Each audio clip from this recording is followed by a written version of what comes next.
What does the Killers, the Bravery, and the United Kingdom all have to do with each other? Well, not only in real life, but of course in this episode of What If, we are going to find out what happens between these three things. We know that in real life, the Killers, of course, have become a huge band, one of the biggest 21st century bands, not only in the alternative space, of course, but even in the pop space. They have dominated the charts, sold millions of records, and have played on 6 continents, including the biggest venues in the entire world. Meanwhile, the Bravery, although starting out strong, eventually fizzled out and even quit their band and have been gone for a long time. There have been rumors going around that the Bravery might be back. And honestly, I've gotten a lot of positive feedback about my Bravery video that I covered early on in this channel. One of the biggest subtopics of that video is the Bravery's relationship with the Killers and vice versa. They definitely did do a lot of fighting back then, and so I thought it would be fun in this what-if scenario to see, well, what would happen if the Bravery caught the break that the Killers did, and how would each band have responded to that? But before I get into that, I want to welcome especially you 432 subscribers and all of you guests who check in and check out this video. We talk all things indie music. And just a while back, we started our very first What If episode. In these episodes, to kind of give you a little preview, we do like to break down a history of one or two bands, and we like to explore the idea if one or two changes had happened, what would have happened to the current state of music in general. And I try to make it somewhat tied to real events. I'm not going to go way out of my way and kind of stretch it, and where it's something just nearly impossible would happen. I like to keep it at least somewhat plausible for the ideas of these groups. Because it's still fun that way, whereas if it's stretched a little bit too far, then it's kind of like, oh, okay, I don't know if that could even possibly happen. So I try to shy away from that. And let's begin. This episode, we talk about the Killers and the Bravery. Now, I'm going to go into the Killers first because it's going to set up how the United Kingdom kind of gets into play with all of this. So if you guys don't know the history of the Killers, of course, were set up in America. They are an American band, right? Of course, they're not British. They don't sound British. And they were set up in Nevada in the time being. They were trying their best in California to really make it, They played in a lot of small venues. They had to tour for quite some time to kind of get things off the ground. In fact, they would sneak into the University of Nevada to practice. That's where they would practice. And not only that, but that's where they wrote much of their debut album, Hot Fuss. But they could just never really, catch attention. In bigger areas, they didn't really know what to do. And eventually, they did catch the attention of a man named Braden, who was a rep for Warner Brothers Records, right?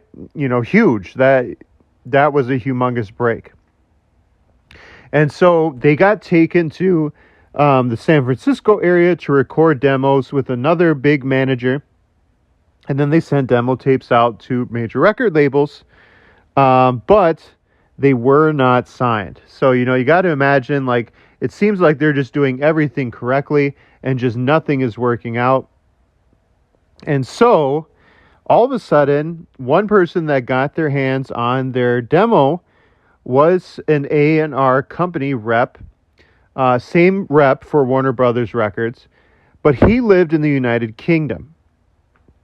And so he took it back with him, back to England, back to the United Kingdom. He showed it to his friends, his workmates. He says, "Hey, I think we got something pretty special here." And they did not even meet the Killers in person before they got in contact with them and said, "You need to come out here and you need to record out here. You gotta start doing shows out here. You're gonna be big. I think you guys are extremely talented." And so that's what the Killers did. Now, everything that I have just said happened in real life. All of that is real. You can look it up. And the song Mr. Brightside, why it's so big in the United Kingdom, was because that's actually where the song premiered for the first time on a BBC Radio 1 show. And Mr. Brightside was released in the United Kingdom first. So that's why it's so kind of crazy that, you got to imagine for an American band to catch attention overseas is different. Usually it happens in the country that you come from. Now, The Bravery, kind of interesting. They started, they're on the East Coast, and so they were doing the same thing. They were poor. They were looking for somebody to kind of sponsor them, somebody to kind of help them out. They were touring all over New York. They went around and they actually handed out posters. They started hanging out CDs, especially of their hit song, An Honest Mistake. They made their own cover album by a Brooklyn artist. They promoted themselves, especially on the internet, like MySpace. And all of those things started to garner them some attention, but especially attention of the record labels.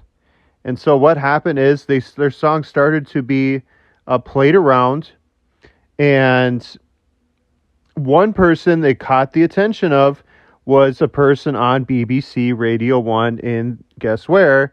The United Kingdom. However, they did sign in America, unlike the Killers did. They signed in America to Island Def Jam, and they signed with Loog Records in the United Kingdom.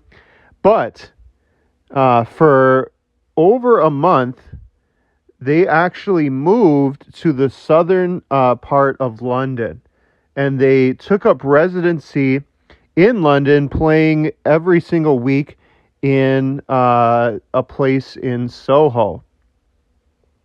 So it's really interesting that I don't think they ever officially crossed paths, but for a period of time, both the Bravery and the Killers were really touring and taking up residency in the United Kingdom, and that's where they started to gain traction. However, like I said, the Bravery still kept, roots in New York. However, that's where both of them also started to differ. Of course, in our timeline, I'll call it, we know that the Killers eventually blew up with the song Mr. Brightside, and really they have never looked back since. They have just been this massive, massive band. And the Bravery kept up a good fight against them, but in all reality, they were never, I would say, venture to say, and I love the Bravery, don't get me wrong, but I would never venture to say them and the Killers were really in the same playing field. However, that's where we are going to take a trip into our own kind of adventure here. Because in this timeline, in timeline B, the Bravery are the ones that get a massive break, whereas the Killers have hits like Mr. Brightside and Somebody Told Me, but they never achieve huge success because of it. And so the Bravery starts to get attention, starts getting traction, especially for their song An Honest Mistake. A lot of people started to really like the Bravery sound because they found that not only were they rock and roll, but they had a lot of kind of dance beats behind them, especially their hit song An Honest Mistake. It got so big, in fact, that it became one of the biggest songs of the year. The Bravery would capitalize on that by, of course, touring.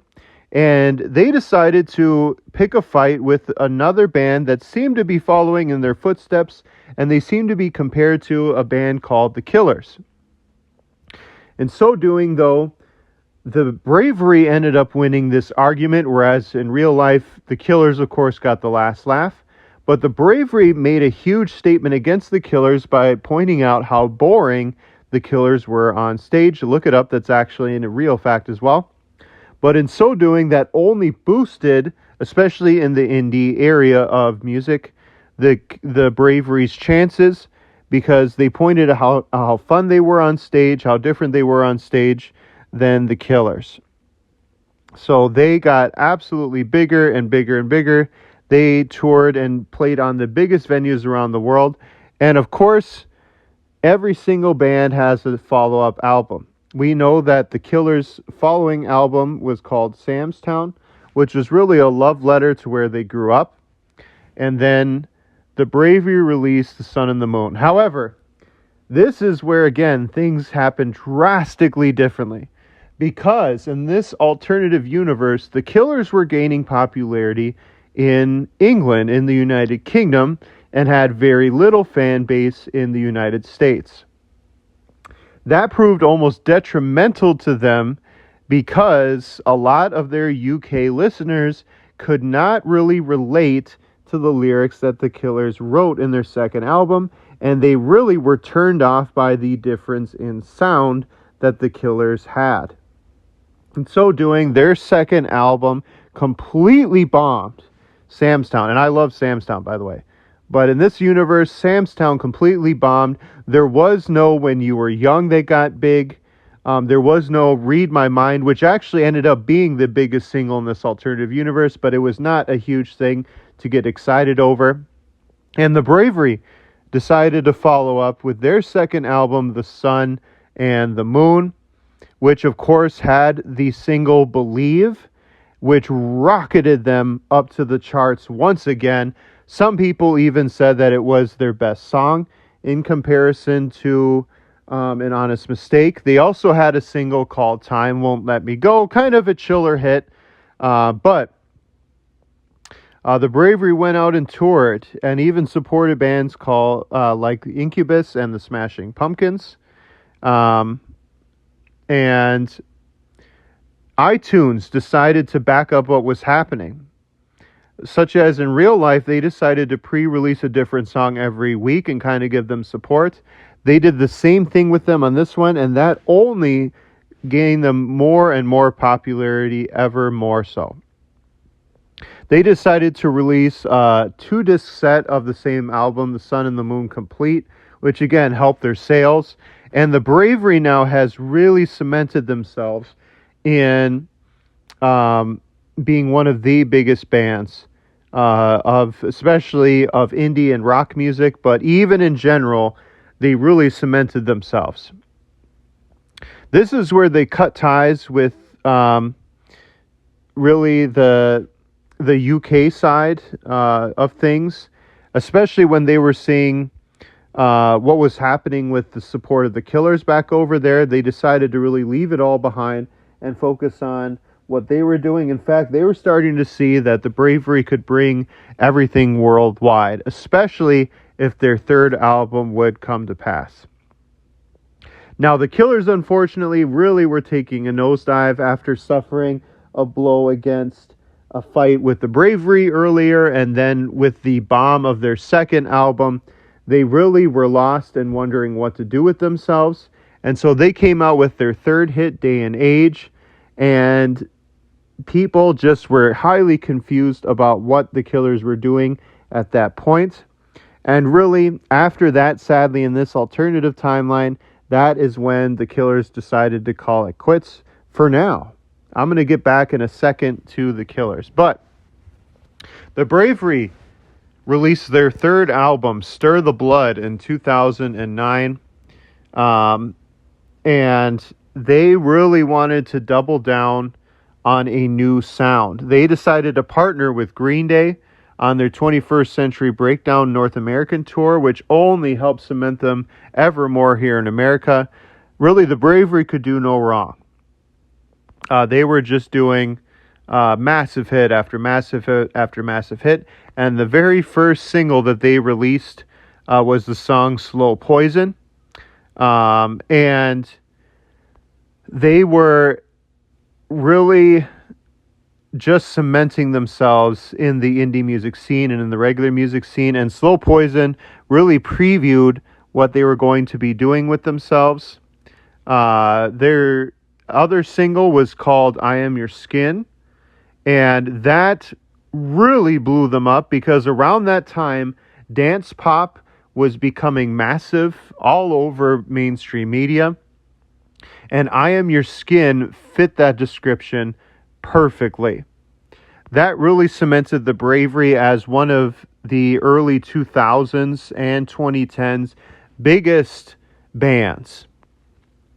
And so the rest of this video, the last part of it, of course, is purely conjecture, just kind of stringing things along, because this is kind of where the story ended for the Bravery, of course, up until this point. And before I get to the Bravery, though, I wanted to hop back to the Killers, because the Killers had disbanded in this alternative universe, but Brandon Flowers decides that he himself can carry bands, and he did not need the support of the rest of the Killers to help him keep going. And so he started as his own individual artist and actually gained quite a following. Not as big as the Killers were, but he found his own kind of core audience and started to tour just by himself. And the Killers never reunited. They stayed separated after that. The Bravery, however, kept making albums, 4th album, 5th album, 6th album, and just kept going. Of course, they're a little older now, and so they don't quite have the huge kind of younger crowd as they used to, but they definitely developed massive singles over the years, enough to keep their catalog alive and keep their audience going and their audience excited. And the song An Honest Mistake, because of its dance beats behind it, turned into really a early 2000s song anthem. Just like akin to the Killers' Mr. Brightside, as we know and love today. An Honest Mistake really cemented itself as one of the early 2000s biggest songs and one of the biggest playable radio songs to this day. But what do you guys think? I'd love to hear from you guys. What do you think would have happened if the Killers and the Bravery swapped places? Do you think it would have played out kind of like how I described it? Do you think something different would have came out of these things? I want to hear your guys' thoughts, and thank you all for listening this week. Peace.